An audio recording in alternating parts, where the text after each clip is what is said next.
Akimer. Salut. Oui, bon, alors aujourd'hui on va parler de la composition du tribunal de la sécurité sociale. Je m'intéresse parce que rien n'est clair dans ce tribunal. Je suis tombé sur un article du Code de la sécurité sociale, c'est l'article L 142-7, où il dit que dans la composition du tribunal de la sécurité sociale, tu c'est parles. ça, c'est ça. Ouais. Il dit que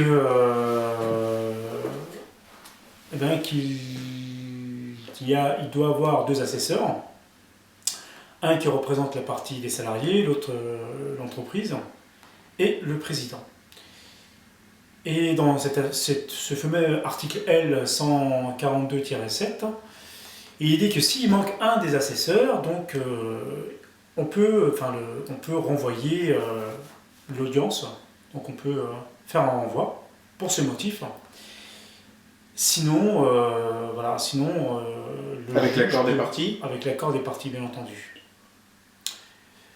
Mais le souci qui se pose, c'est que quand j'ai cherché à approfondir mes connaissances par rapport à ce tribunal, on nous dit si bien que nul n'est censé ignorer la loi.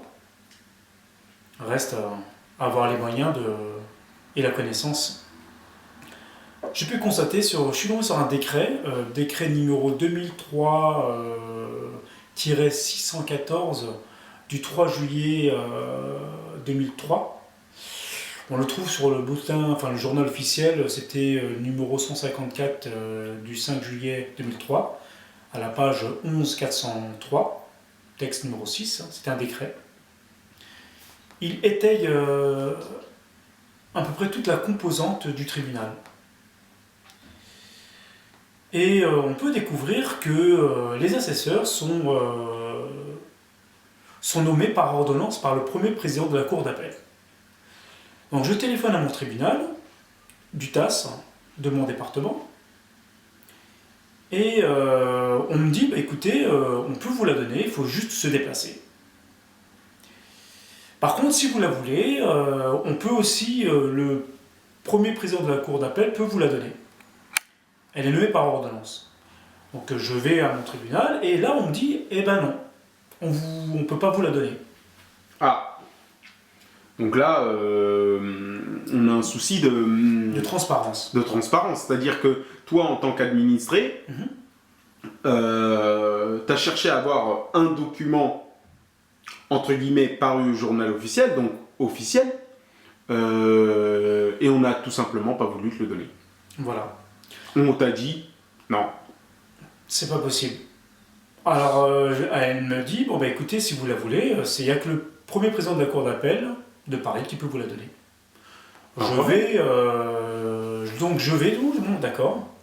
Je vais au tribunal de Paris, et c'est un vrai labyrinthe, donc j'y vais porte Z, porte S, porte R, je vais presque tous les tu veux dire que c'est les 12 travaux d'Astérix? Exactement. Et à chaque fois, on me renvoie la balle.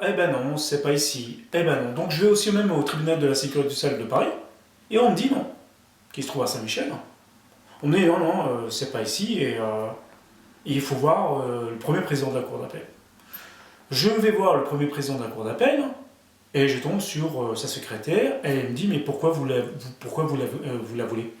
Alors, déjà, il y a un problème. Elle pose la question. Pourquoi?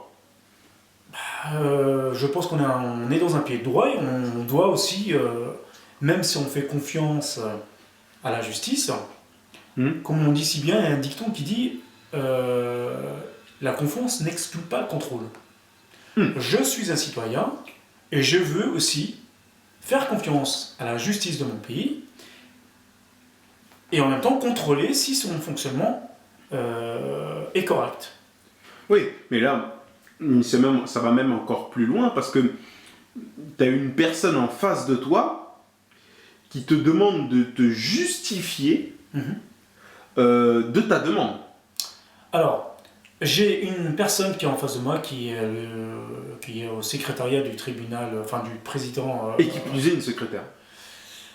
Je ne sais pas si vraiment un secrétaire, elle n'a pas voulu me donner son nom. Bon, apparemment, les fonctionnaires du tribunal ne sont pas, comment dirais-je, ne sont pas des personnes qui sont responsables. Ils délèguent leurs responsabilités et lorsqu'on leur demande leur nom, ils disent non. Alors je lui dis, mais pourquoi vous êtes bien un fonctionnaire, madame? Vous voyez, vous obtenez pas, enfin vous n'avez pas une fonction fictive au sein de ce tribunal. Elle n'a pas voulu me répondre et elle m'a dit, je n'ai aucune raison de vous donner cette ordonnance. Bon, et si vous la voulez, je vous renvoie au tribunal d'Evry. Ok. Bon. Alors, là, tu étais au tribunal d'appel de Paris. Parce que c'est le premier président de la cour d'appel qui délivre par ordonnance les assesseurs. Alors que précédemment, tu étais au TAS d'Evry et tu as demandé ce même document. Et le tribunal d'appel de Paris te demande de repartir au tribunal d'Evry, au TAS d'Evry. Aucun problème, c'est génial. Je suis quelqu'un de patient et donc je revais au tribunal d'Evry. Et là, une personne qui me dit, mais pourquoi vous la voulez? Je dis, mais pourquoi vous la voulez pas? Une justification? Pourquoi vous ne me la donnez pas? Elle me dit, mais pourquoi vous la voulez? Je dis, mais madame, je vais être jugé, donc je veux savoir pour quelle raison, je veux savoir déjà qui me juge, et pour quelle raison vous ne me la donnez pas. Et là, elle me dit clairement, j'ai reçu des ordres d'interdire de vous donner la feuille, les noms des assesseurs. Bon, et vous allez, vous l'aurez le jour même. Donc le jour même, je passe au tribunal, et là, je ne vois pas sur ni la porte de la salle, ni le tableau, les noms des assesseurs. Donc je vais voir le secrétaire au tribunal, dans l'audience, et là on me dit, bah, écoutez, je lui dis, bon, bah, je voudrais l'ordonnance des noms des assesseurs. Et là, il me le dit verbalement. Oui, bah, il y aura monsieur, il y a ça, il y a ça, il y a ça. Ok. Je dis, mais moi, je voudrais l'ordonnance. Elle me dit, non. Vous allez vous expliquer devant le président. Comme si j'allais affronter un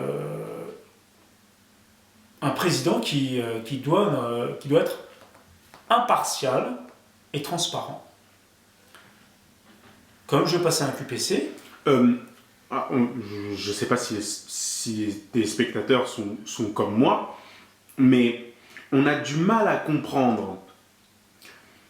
Toi, Hakim, qui demande juste une ordonnance mettant en place tout ce système, et notamment l'élection des assesseurs, comment est-ce qu'ils doivent travailler, etc. Qui sont-ils, comment sont-ils élus, etc. Et que lorsque tu demandes cette feuille, cette ordonnance, oui. Cette ordonnance, ce texte,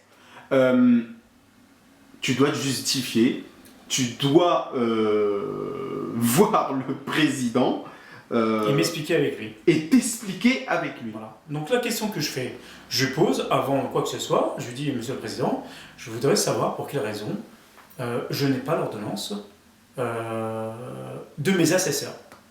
Ils sont censés être représentés, un la partie salariale et l'autre la partie professionnelle, entrepreneur. Mais là, le président me répond, bah, c'est pour des raisons de sécurité, ils ont un statut particulier. Comme s'ils étaient menacés de mort, quoi. Alors, je lui dis, mais écoutez, monsieur, moi, ce que je veux, c'est juste l'ordonnance. Qui me dit que c'est eux? Qui me dit que c'est eux? Qui me dit qu'ils sont bien établis comme ça? Et là, il me répond, bah, écoutez, moi, je vous le dis. Je lui dis, mais vous, je ne sais même pas comment vous vous appelez. Je ne sais même pas comment eux, ils s'appellent. Et comment ils ont été élus. Je suis en droit de savoir comment ils ont été élus. La fameuse transparence. Voilà. Et là, il y avait aussi le procureur, parce que comme c'était un QPC, bah là, il me répond, bah, c'est pour des raisons de sécurité. J'entends bien, pour des raisons de sécurité. Mais j'ai le droit d'avoir une transparence. Il y a ce jour, on ne me la donne pas. Donc, la prochaine fois, si j'ai pas cette transparence-là, je ne reconnaîtrai pas ce tribunal de la sécurité sociale et je récuserai.